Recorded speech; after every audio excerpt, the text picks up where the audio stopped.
আসসালামু আলাইকুম। Code blowing চ্যানেলের আরও একটি নতুন ভিডিওতে আপনাকে স্বাগত জানাচ্ছি। আজকের ভিডিওতে আমরা আলোচনা করব অবজেক্ট ওরিয়েন্টেড প্রোগ্রামিং সম্পর্কে। প্রথমেই জানব অবজেক্ট ওরিয়েন্টেড প্রোগ্রামিং বলতে আসলে কী বোঝায়, অবজেক্ট ওরিয়েন্টেড প্রোগ্রামিংটা কেন আসলো, অবজেক্ট বলতে কী বোঝায়, অবজেক্টের মধ্যে প্রপার্টিজ কী, সেই সাথে আরও আমরা জানব যে অবজেক্টের মধ্যে মেথড বলতে কী বোঝায় এবং মেথড কিভাবে কাজ করে। প্রথমেই আমরা যদি অবজেক্ট ওরিয়েন্টেড প্রোগ্রামিং সম্পর্কে বলি, অবজেক্ট ওরিয়েন্টেড প্রোগ্রামিং বলতে কোনো প্রোগ্রামিং ল্যাঙ্গুয়েজকে বোঝায় না। এটা হচ্ছে একটা প্রোগ্রামিং ল্যাঙ্গুয়েজের স্টাইল। নর্মালি আমরা একটা প্রোগ্রামিং ল্যাঙ্গুয়েজের মধ্যে বিভিন্নভাবে ফাংশন, ভেরিয়েবল, লুপিং এরকম বিভিন্ন কাজ করে থাকি। তবে এই কাজগুলোকেই আমরা নির্দিষ্ট একটা স্টাইলে শুধুমাত্র একটা অবজেক্টকে কেন্দ্র করে করাটাই হচ্ছে অবজেক্ট ওরিয়েন্টেড প্রোগ্রামিং। এখন আসি যে অবজেক্ট ওরিয়েন্টেড প্রোগ্রামিংটা কেন আসলো। আমরা সাধারণত যখন কোনো একটা প্রোগ্রামিং ল্যাঙ্গুয়েজের মধ্যে বা কোনো একটা প্রোগ্রামিংয়ের মধ্যে আমরা যদি একটা ভেরিয়েবল তৈরি করি, একই নামে আমি কিন্তু দ্বিতীয় আরেকটা ভেরিয়েবল তৈরি করতে পারি না। যদি করি সেক্ষেত্রে প্রথম যে ভেরিয়েবলটা আছে সেটা কিন্তু ওভাররাইট হয়ে যাবে। সেমভাবে আমরা যদি একই নামে একাধিক ফাংশন ইউজ করি সেক্ষেত্রে আমাদেরকে কিন্তু কোডে এরর দিবে। এই সমস্যাটা সমাধান করার জন্য প্রোগ্রামিং ল্যাঙ্গুয়েজগুলো কী করেছে, একটা অবজেক্টকে ওরিয়েন্টেশনের মাধ্যমে প্রোগ্রামিং ল্যাঙ্গুয়েজের একটা স্টাইল ক্রিয়েট করেছে। এই স্টাইলের মধ্যে একটা প্রোগ্রামিং ল্যাঙ্গুয়েজ নির্দিষ্ট একটা অবজেক্টের ভিতরে অনেক কিছুই করতে পারে। অর্থাৎ নর্মাল যে কাজগুলো আমরা করে থাকি একটা প্রোগ্রামিং ল্যাঙ্গুয়েজ দ্বারা, অবজেক্ট ওরিয়েন্টেড স্টাইলের মধ্যে আমরা সেম কাজগুলোই করতে পারি। যেমন নর্মালি আমরা একটা ভেরিয়েবল তৈরি করে সেটার মধ্যে কোনো একটা ডাটা রাখতে পারি, একটা ফাংশন তৈরি করে সেটার মধ্যে বিভিন্ন কন্ডিশনে ডাটা রাখতে পারি। এই সেম কাজগুলো প্রোগ্রামিং ল্যাঙ্গুয়েজের অবজেক্ট ওরিয়েন্টেড স্টাইলেও করা যায়।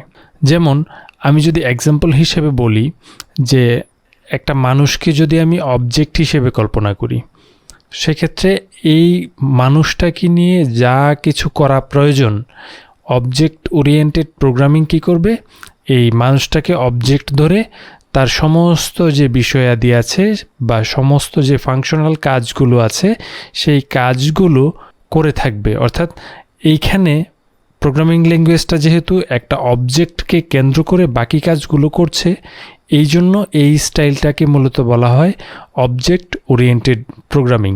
এবার চলুন জেনে নেওয়া যাক অবজেক্ট বলতে আসলে কী বোঝায়।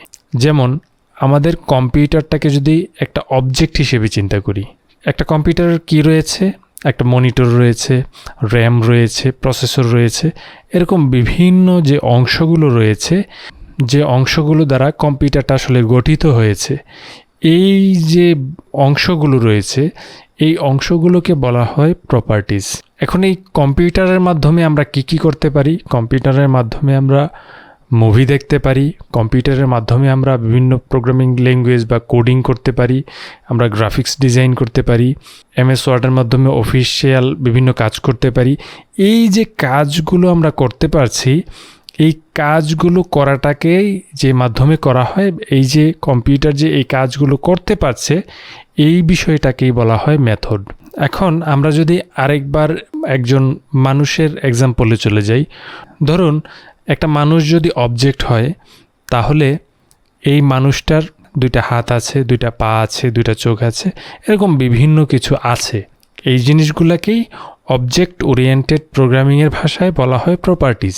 এখন আমি কি করতে পারি? আমার এই যে হাত আছে, এই হাতটা ব্যবহার করে আমি খাইতে পারি, কোডিং করতে পারি, লিখতে পারি। এরকম এই যে আমি কোনো একটা কাজ করতে পারি, কোনো একটা কাজ করাটাকেই বলা হয় মেথড। সেটা আমরা কিভাবে করি?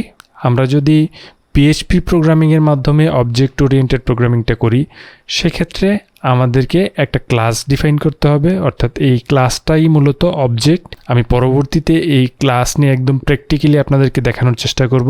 অর্থাৎ এই যে আমরা ক্লাসটা ডিফাইন করলাম, এই ক্লাসটাই মূলত অবজেক্ট। এই ক্লাসের ভিতরে আমরা যখন কোনো একটা ভেরিয়েবল ডিক্লেয়ার করব, সেই ভেরিয়েবলগুলোই হবে আমাদের প্রপার্টিজ, কিংবা আমরা চাইলে কনস্ট্যান্টও ডিক্লেয়ার করতে পারি। এগুলোই হবে আমার প্রপার্টিজ, এবং আমরা এই ক্লাসের ভিতরে যত ফাংশন তৈরি করব, সেই ফাংশনগুলোই হবে আসলে মেথড। আশা করি আপনাদেরকে অবজেক্ট ওরিয়েন্টেড প্রোগ্রামিংটা বোঝাতে পেরেছি।